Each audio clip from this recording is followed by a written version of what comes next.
Station, this is Houston. Are you ready for the event on MPC?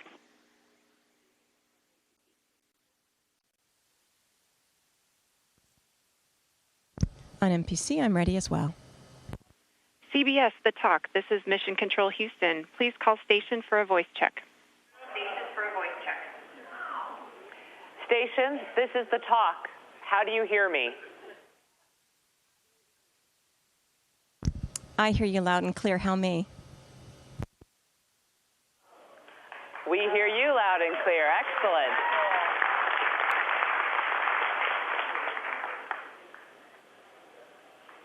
Excellent. Welcome to the International Space Station. Thank you. I've been here, but I've been there before. Just kidding. Getting by. Here we go.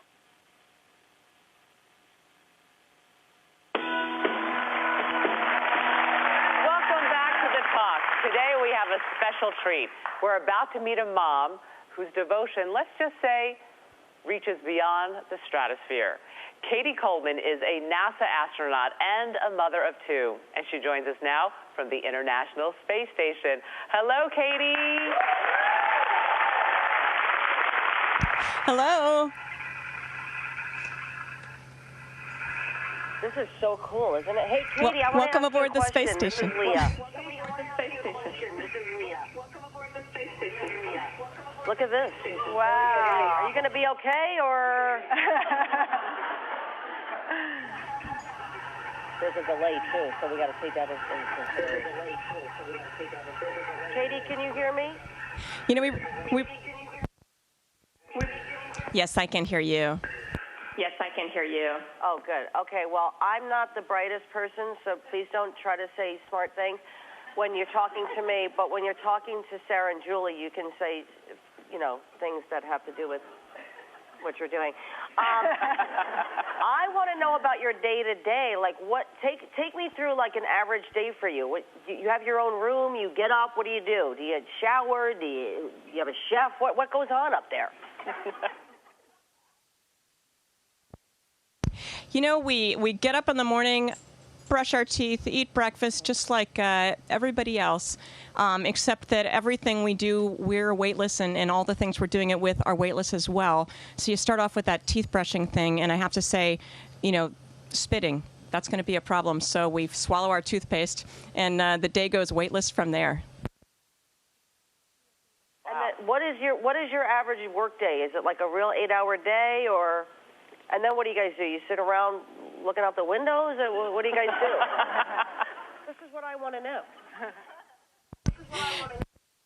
You know, seriously, we live to look out the windows because it is simply amazing to look out. And, you know, every day is different looking down at the Earth. It depends on the weather. It depends on the lighting. I'm learning geography hand over foot. And so we live to look out the window. But I will say that most of our work is inside, you know, here in the space station. I'm in the Japanese part of the space station. It's the module that they built for experiments. We have a European module. We have a Russian section, a United States section. The Canadians built the arm. It's a big, big international venture. And every day, actually the day begins the night before, because I look at the schedule, see what I'm going to do, and I study up and just try to understand what experiments I'm going to do. And I could actually show you one of them. One of them is coming right at me right now.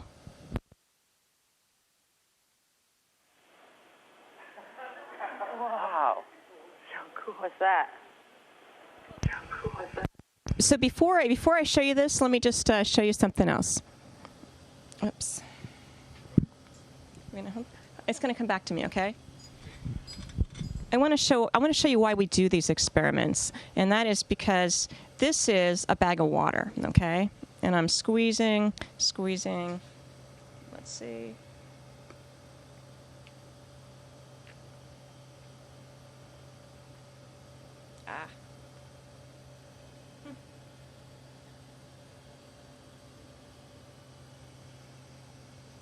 So it's a brand new bag of water, and so my straw was a little crimped there. And I'm going to come a little closer, and you can see this giant blob of water. And we're getting to see in space, what do liquids really, really want to do?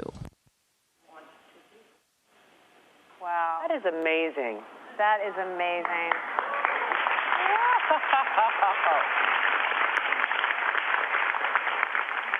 So I'm curious, because I know you have kids at home, how do you stay close to your kids? Oh, wow.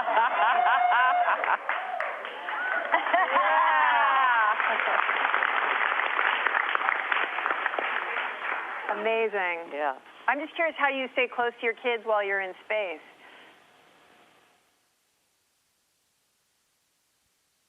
Well, one of the ways that we stay close is I try to keep him really interested in what I'm doing, and I'm shaking up our fluids experiments so you can kind of see, what a real experiment looks like, and not just playing with our water drops, but understanding how fluids behave in space. Well, it has to do with everything we do at home.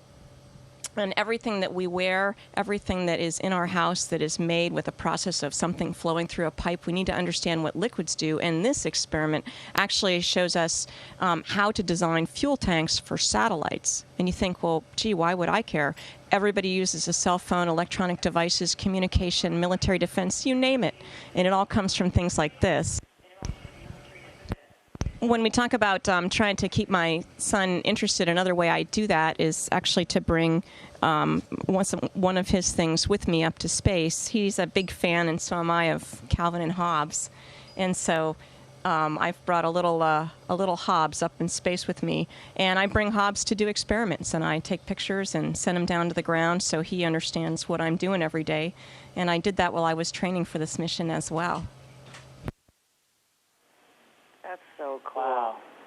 So, Katie, since you've been in space, what extra daddy duties has your husband had to take on since you're there on a 6-month mission? Well, I think a lot, and I really thank him for doing all of that. And, I would have to say it's hard for me to let some of that go. Everything's not going to be done maybe the way that you would do it. And yet I know my son is in great hands. He's just a super, super dad. I think it's hard for any parent to be a parent alone. I know that because my husband and I both commute, we have a commuting marriage, we're both single parents in a certain way. And so I think it's really hard for him just because there's nobody else to help, really.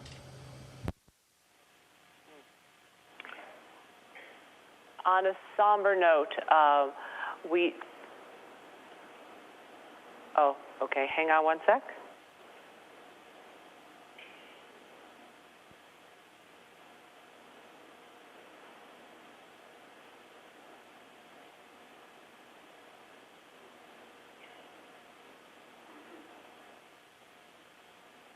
Okay. Your commander there in space is the brother-in-law to Congresswoman Gabrielle Giffords.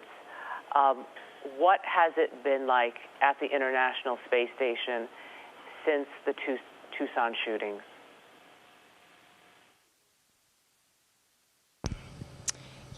It's hard to be far away when things are happening down on Earth, and I can't speak for Scott, but I think something like the tragedy in Tucson, at least for me, it makes me think how precious all my relationships are, and it just made me want to call everybody that I love and just make sure that they knew that I cared about them. And up here, I think that we have a serious job to do, and we're intent on doing our jobs, and we try not to let things get in the way. And at the same time, there's a value in just thinking about what's going on and trying to come to terms with it. Yeah, I'm curious. Does it get lonely in space? Well, I was very excited about this interview just because I won't necessarily say it's lonely up here, but there are not a lot of other women. And so actually the thought of sort of having coffee with you guys was really appealing to me. In fact, I brought mine. I'm serious. There's something nice about girlfriends. I love that. There's something nice about sitting around with your girlfriends and saying hello. Yeah, love that. I'm curious how you also prepared to leave for 6 months. That's such a long trip. Well, I did my best. I know I've left a lot of holes. I'm still writing back and forth with my husband and making sure he understands how to get my W-2 and all those kinds of, administrative things. My son had known for a couple years that I'd be going to the space station, and I tried to make it really clear when it would happen. It took several years to train. I traveled to Japan, to Europe, to Russia, and around the U.S., training for really almost 3 years to get ready for the mission, and that's actually worse in a way than being up here. They like to say that when I'm up here, at least they know where I am. And in fact, they have an application, where a computer program that they look at, and they know exactly where I am. And they go, "Mom, you're going over Australia." So it's pretty fun to be up here now where they know where I am. Wow.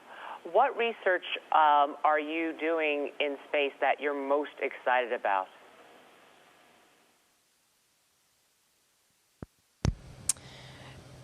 On a day-to-day basis, I love to do the things that I actually get to touch and move, like the experiment that you saw with the bubbles just now. But some of them aren't as tangible. We're doing some research in osteoporosis, which I think is fascinating and valuable. Basically, I'm an experiment, and because we lose bone mass up here, because we don't walk around on our legs, we lose bone at about 10 times the rate of a 70-year-old osteoporotic woman. And so because I don't have some of the potential complications that somebody who's 70 might, I'm sort of a clean medical specimen to do some experiments. And so I'm taking some of those drugs, and we're looking at how my bone mass is changing, and we looked at it before I left, while I'm up here, and also when I get home, and it'll help us understand a lot about how osteoporosis, the mechanism of osteoporosis, which certainly affects millions of people down on the earth. Do the health implications of that scare you? I won't say they scare me, but I'll tell you that I take them very, very seriously, in that we exercise, about almost 2 hours a day, which I'll say I'm not disciplined enough to do down on the earth. But I do it up here because the implications of not exercising are really having a tremendous amount of bone loss. And I have a 10-year-old, and I figure I still have a lot of running around to do when I get home. Katie, I wanted to ask you, other than your family, your son, as a woman, what do you miss the most?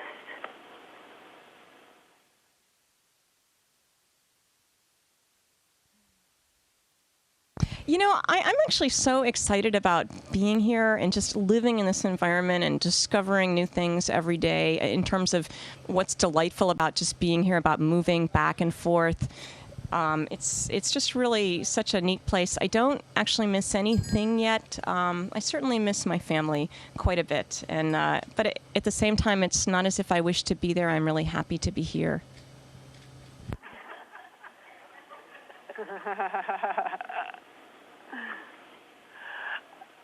Katie, you mentioned that you exercise 2 hours a day, but being that you have no gravity, how do you exercise in space? It's a great question, and we have a weightlifting machine which works. It works on a principle of vacuum. Like, I'm not really lifting weights, but I'm pulling against something that's pulling on a vacuum, and so it's really hard. Like, when you're trying to get a lid off a jar that's got vacuum on it, it's harder than if there was no vacuum, or when you're pulling against something. So that we do weightlifting, and I'll do, it's like a gym. We have a bar, go up and down, and use my legs. I can do sit-ups, all these arm weights. We have a treadmill that I wear a harness, and it holds me down on the treadmill. And I have to say that it was really interesting after a few days of not exercising, floating around up here. It was fascinating to suddenly be on the treadmill, standing on your feet. And I thought, wow, standing, that's interesting. What's the first thing you want to do when you eventually do get home, back to your family?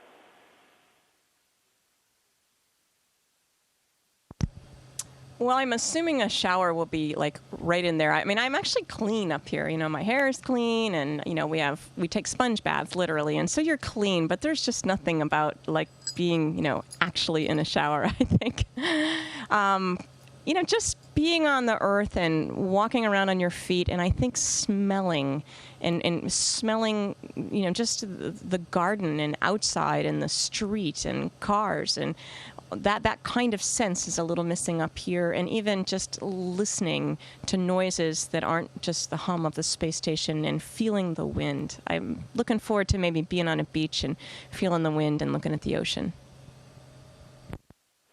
As we get ready to say goodbye, is there any message you'd like to send out to your 10-year-old son or your husband, your family? Well, I miss them so much, and I appreciate, it's a lot of work for them for me to be gone. And I'm just hoping that while I'm up here, the things that I'm doing end up being worth it. And I actually just really think that they will be. What we do here in space somehow says to kids, wow, don't you want to be an astronaut? Don't you think you could do this? Somehow they look at us and they think they could do this, and they're right. And it inspires them to study hard in school and learn the math and science that they need to be part of the future, because they are the future. So it's a long time to be away from family. It's actually a magical place to spend that time in, and I think that the payoff is very big. It's nice to be with you guys today. Cady Coleman, thank you so much for joining us. We wish you the best of luck up there in space. Keep doing the good work you're doing. Take good care.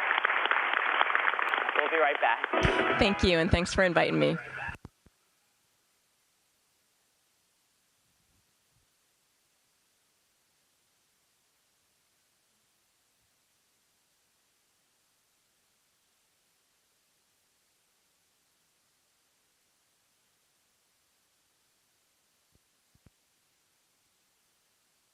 Station, this is Houston ACR. Thank you. That concludes the event. Copy. Thank you. Nice to hear from you guys.